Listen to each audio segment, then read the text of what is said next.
मेरा नाम है मेहरुनिशा। आखिर बेटियों से इतनी नफरत क्यों? कहानियाँ हमारे जीवन के अनुभवों से मिली होती हैं और ये हमारे समाज का आईना होती हैं। और हर रोज़ मैं अपनी कहानी में समाज का एक सच लेकर आती हूँ।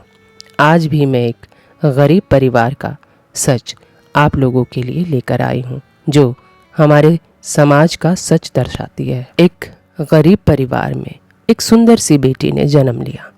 बाप दुखी हो गया। बेटा पैदा होता तो कम से कम काम में तो हाथ बटाता। उसने बेटी को पाला ज़रूर, मगर दिल से नहीं। वो पढ़ने जाती थी तो ना ही स्कूल की फ़ीस टाइम पे जमा कराता था और ना ही कॉपी किताबों पर ध्यान देता था। अक्सर दारू पीकर घर में कोहराम मचाता था। उस लड़की की माँ बहुत अच्छी और बहुत भोली भाली थी। वो अपनी बेटी को बड़े लाड प्यार से रखती थी। वो पति से छुपा छुपा कर बेटी की फीस जमा कराती और कॉपी किताबों का खर्चा देती थी। अपना पेट काट कर फटे पुराने कपड़े पहनकर गुजारा कर लेती थी, मगर बेटी का पूरा ख्याल रखती थी। पति अक्सर घर से कई कई दिनों के लिए गायब हो जाता था। जितना कमाता दारू में ही फूंक देता था। वक्त का पहिया घूमता गया। बेटी धीरे धीरे समझदार हो गई। 10वीं क्लास में उसका एडमिशन होना था। माँ के पास इतने पैसे न थे जो बेटी का स्कूल में दाखिला करा पाती। बेटी डरते डराते हुए पापा से बोली, पापा मैं पढ़ना चाहती हूँ, मेरा हाई स्कूल में एडमिशन करा दीजिए। मम्मी के पास पैसे नहीं हैं। बेटी की बात सुनते ही बाप आग बबूला हो गया और चिल्लाने लगा। बोला, तू कितनी भी पढ़ लिख जाए, तुझे तो चूल्हा चौका ही संभालना है। क्या करेगी तू ज़्यादा पढ़ लिख कर? उस दिन उसने घर में आतंक मचा दिया।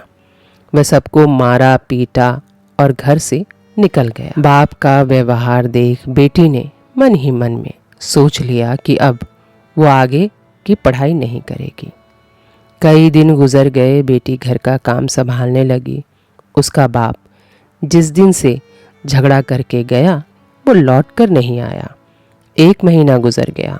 सबने बहुत ढूंढा पर वो कहीं नहीं मिला। दोनों माँ बेटी उसे ढूंढकर थक गईं। वो इतना अच्छा पति और पिता भी नहीं था कि उसके जाने का कोई मातम मनाता। दोनों ने सोचा भाग गया होगा। उन लोगों ने उसे ढूंढना बंद कर दिया। फिर एक दिन उसकी माँ बाजार गई। बेटी ने पूछा, माँ कहाँ गई थी? माँ ने उसकी बात को अनसुना करते हुए कहा, बेटी कल मैं तेरा स्कूल में दाखिला कराऊंगी। बेटी ने कहा, नहीं माँ, मैं अब नहीं पढ़ूंगी। मेरी वजह से तुम्हें कितनी परेशानी उठानी पड़ती है, और कहीं पापा आ गए तो फिर आपको पापा मारने पीटने लगेंगे, कहकर रोने लगी। माँ ने उसे सीने से लगाते हुए कहा, बेटी मैं बाज़ार से कुछ रुपए लेकर आई हूँ, मैं करवाऊँगी तेरा दाखिला, और अगर तेरा बाप आ भी गया तो मैं करूँगी उसका सामना, लेकिन तुझे ज़रूर पढ़ाऊँगी। बेटी की आंखों में आंसू आ गए। वो माँ के गले से लग रोने लगी। बेटी ने फिर पूछा, माँ तुम इतने पैसे कहाँ से लाई हो? माँ ने उसकी बात को फिर अनसुना कर दिया। वक्त बीतता गया। माँ ने जी तोड़ मेहनत करके बेटी को पढ़ाया लिखाया। बेटी ने भी माँ की मेहनत को देखते हुए मन लगाकर दिन रात पढ़ाई की और आगे बढ़ती चली गई। कई 1 साल गुजर गए, लेकिन उसका बाप लौट कर नहीं आया। एक दिन उसके घर एक भिखारी आया। बाल बढ़े हुए थे, फटे हुए कपड़े, न पैरों में चप्पल, होंठ सूखे हुए, दाढ़ी बढ़ी हुई, बदबू मारता हुआ। वो भिखारी जरा देर किसी को बर्दाश्त न होता। लड़की ने दरवाज़ा खोला। उसे देर हो रही थी। उसने माँ को आवाज़ लगाकर कहा, माँ दरवाजे पर कोई भिखारी है, बदबू मार रहा है, आप देख लेंगी, मुझे देर हो रही है। वो ये कहकर चली गई। वो भिखारी उसे देखता रह गया। उसकी माँ अंदर से अभी आई नहीं थी तो भिखारी अंदर घुस गया। इतना खूबसूरत घर और हर चीज़ नई नई सी आंगन में। इतने गमले, घर में नया सोफ़ा, बड़ी सी टीवी। वो ये देखकर हैरान हो गया। तभी उसकी माँ किचन से बाहर निकली, हाथ में आटे की कटोरी लिए, भिखारी को देने के लिए। तभी उसने देखा वो बदबू मारता हुआ भिखारी टीवी को हाथ लगा रहा है, हर चीज़ को छू छू कर देख रहा है। उसने आओ देखा ना ताओ, उठाया डंडा और उसे पीटने लगी। वो एक डंडा पड़ते ही ज़मीन पर गिर पड़ा। उसकी माँ को लगा मर तो नहीं गया। उसे घसीट कर बाहर आंगन ले आई और उसके मुंह पर पानी मारने लगी।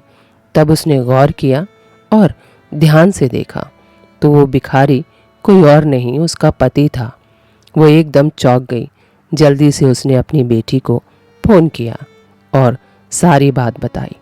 उसकी बेटी ने तुरंत एम्बुलेंस भेज दिया। जब एम्बुलेंस हॉस्पिटल लेकर गई तो डॉक्टर ने उसे देखा और डॉक्टर ने कहा इन्हें टीबी है और काफ़ी गंभीर है। वो बेहोश था।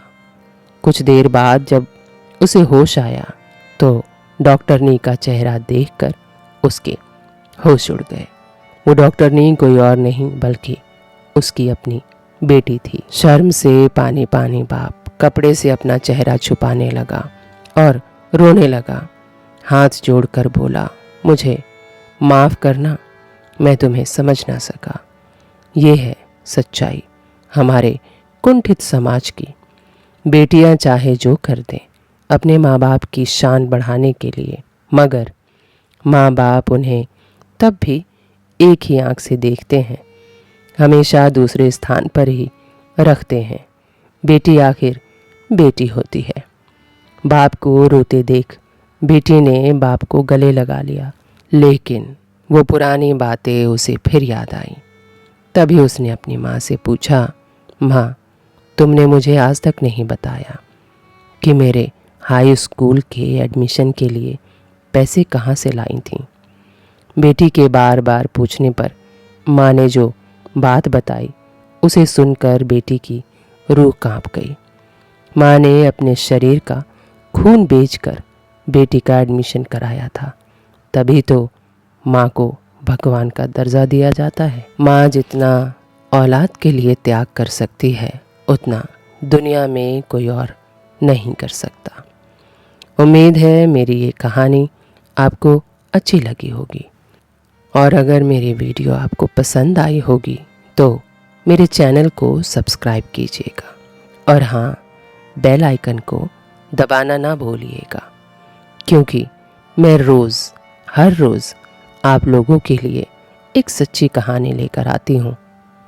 तो चैनल को सब्सक्राइब कीजिएगा, लाइक कीजिएगा और पसंद आए तो शेयर भी कीजिएगा।